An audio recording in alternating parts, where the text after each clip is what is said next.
sila bigyan na bidena busani. Amma bigyan natin bidena habba bidena habba takka nusa pa nyaanna nuti. Baldi guddoota na qooshaa dhuubanin namuma sadii afuriin biddeena kana itti takashanii namuma iskoortaa naqu namuma bar iskoortaa torban tokkoof itti gagguru garaa kana sa'aa sadii afur booda beelawan maali rakkoon akkasii waa nyaatu sanoo biyya sanitti. Ati baldi agartee Muniira Yuusufaa qamoomina afaan nam sadiif cina yaamanii shooroo itti godhan hin argine yaaboti. Kophaasa. Attaniitu rakkinni qoonqoo isin nyaachisu sun maali? Mana nyaataatiif baname. Mana qoonqootii itti baname. Rabbiin hanga cufumaan siinqee nyaatanii. An kan na rakku warri Itoophiyaa kun yoo bareeddu bifa bareedduu qabdanii an kan na dhibu.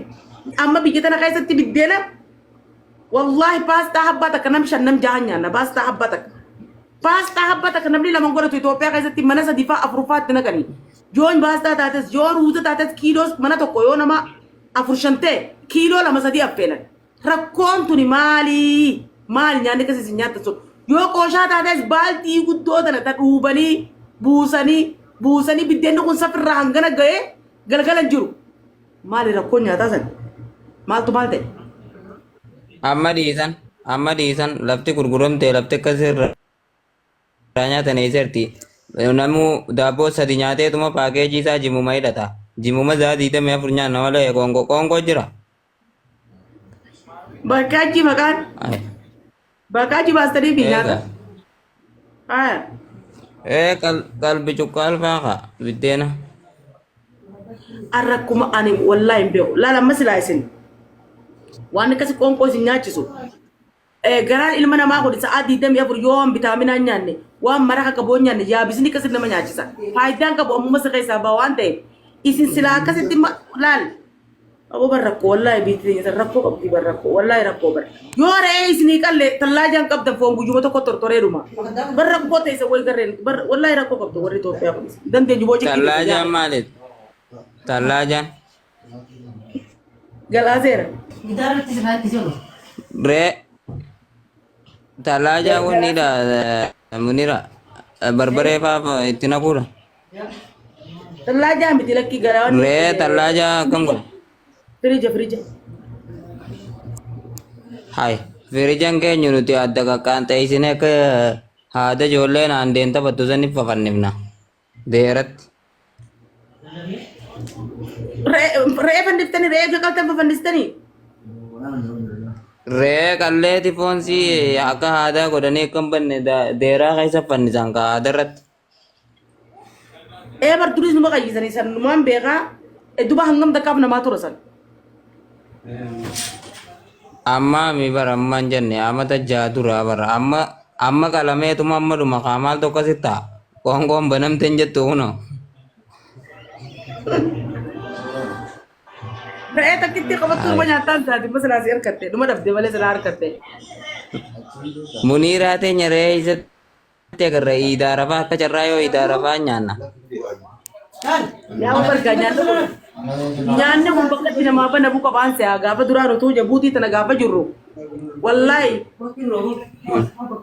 uteela seennee nyaata nyaannee gaaf tokko nyaata nyaannee dardara nuti jaalannu mana sakkeessa jira beektaa nuti oggus lafaa lukaane wattaatiidha dardara nuti jajjaalannu caqas jiranaa biyyeenetti nama sadii dardarrichi taa'ee qoonqoo ajajatee nyaachuu jiru nuti asiin teenyee qoonqoo ajajannee nyaachuu turre.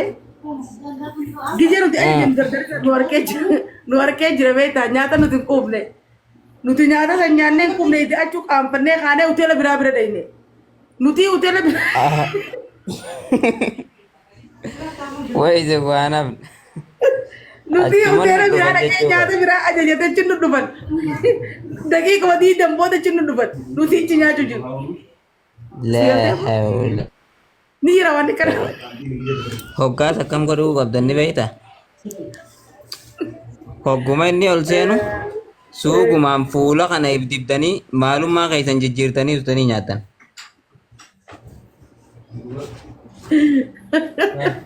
Wallahi. Dubbisa ilaa hangammaan tanaan nuti hoteela biraa dhaynee hoteela biraarraa isaan qaanfannee hoteela biraarraa ajajatee taa'ee nyaachuu jiru cin dhufanii. Ijoollee san ijoollee sirree buchi nyaata nyaachuu jirtanii jennaan. Ani reebun quufne wallahi si sodaannee jiyaanii as eeji jennee jee. Numaan hime wallahi. Wai. Akka maarifaa Jamaal taatan. Isinis ka.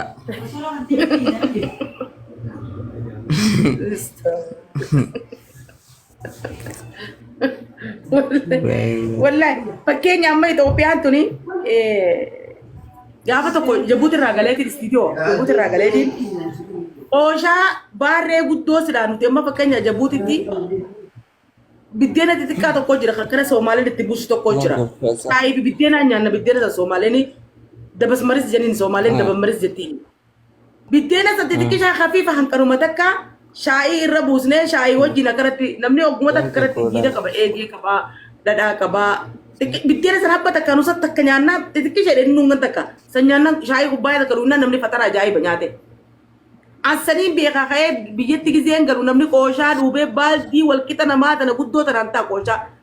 Torbaan tokko miti guyyaa 15 biddeenni sassila akka biyya Soomaalee tanatti. Itti buusanii safii tana wallaabanii galgalan jiru biddeenni galgalan jiru. Somaalee akkasii oofa. Oromoodha boodee Somaalee akkasitti nyaatu Oromoodha.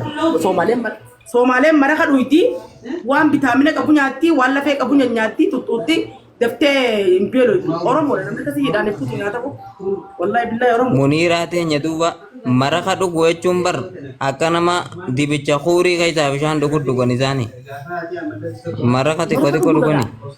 Ilmoon nama maraka kana dhuguudha ilmoon nama maraka kana marakni bar maraka dhuguun bar tokkoffaa namni kun sila nyaannummaa waanummaa kana nyaanni isin banameefu sila maraka dhuyitanii amma ammatti nyaanni isin banamu ban affaarroo jira bar affaarroo jeniiti namni amma waan qaamni kee kun yoo kana hooyte qaamni kee kun garta amma qaamnummaan kee kun yoo kanatti hooyte adii sibaa ficaa sibaa laala amma qaama kana garta yoo kanatti hooyte yoo bitaamina hin qabaanne adii sibaa qaamni kee kun maalirraa Muniira anuu arbaa dabarte nabee akkasitti foogee. Wallahi adii sibaa akkana yoo kana hooyte adii sibaa qaamni kee kun ficaa takka akkana sibaa maaliif bitaamina dhabu qaamni kee waan lazaa qabu nyaachuu waan babbareedu nyaachuudha furraa hogguu asii biddeen goggogaa holbataan fi guuraa oolan namni ni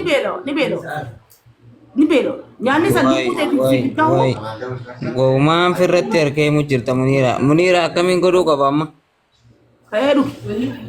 Mee usaa dawaa argachuuf hin deemaa. Re'ee garatu.